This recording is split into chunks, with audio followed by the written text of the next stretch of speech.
वाशिम जिल्ह्यामध्ये कारंजामध्ये आणि अनेक ठिकाणी माझा पक्ष आहे.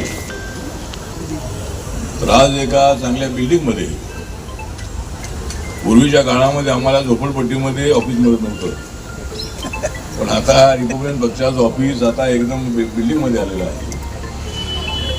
आणि चांगली गोष्ट आहे की देवेंद्र सेलेकर हे तर आमचे अत्यंत ऍक्टिव्ह कार्यकर्ते आहेतच आहे. पण आज आनंदाची गोष्ट ही आहे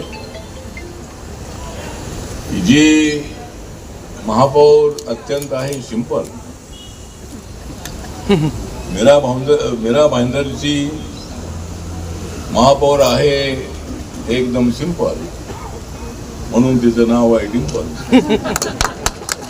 डिंपल मेहता ही या ठिकाणची महापौर झालेली आहे. आणि जरी ती मेहता असली तरी ती मराठी अत्यंत चांगली बोलते. ज्यावेळेला महापौर पदाची सूत्र तिने हातात घेतली होती त्यावेळेला अत्यंत चांगल्या मराठीमध्ये ती बोलत होती. आता ती मराठीमध्ये बोलली.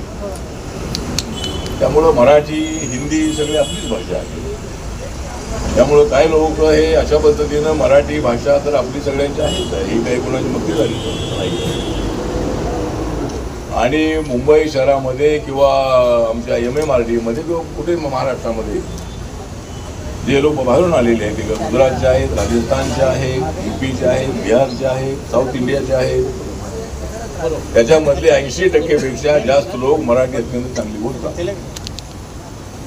आणि त्यामुळं एखाद्या माणसाला जर मराठी येत नसेल तर त्याला तुम्ही शिक असं म्हणायला काही हरकत नाही आहे.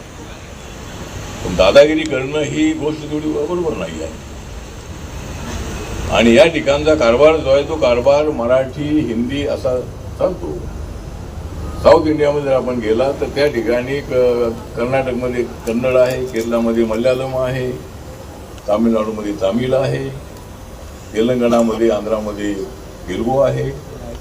तर त्या ठिकाणी त्यांची भाषा शिकल्याशिवाय त्या ठिकाणी चालत नाही. पण इथे मुंबईमध्ये हिंदी आणि मराठी भाषा ही कॉमन आहे.